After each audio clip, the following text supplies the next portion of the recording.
Sino na po ang nakatikim ng ganitong prutas sa kabundukan? Ayan. Masarap po ito. Ayan mga hinog na. Ang tamis. Sinisip-sip lang po ito. Yung kanyang bunga. Ayan sarap. Ayan masarap. Ang dami.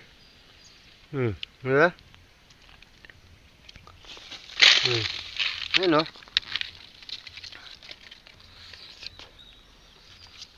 sarap ito. Ayan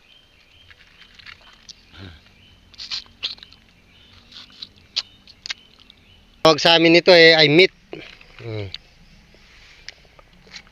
Parang aratilis po yung lasa, yung bunga. Matamis.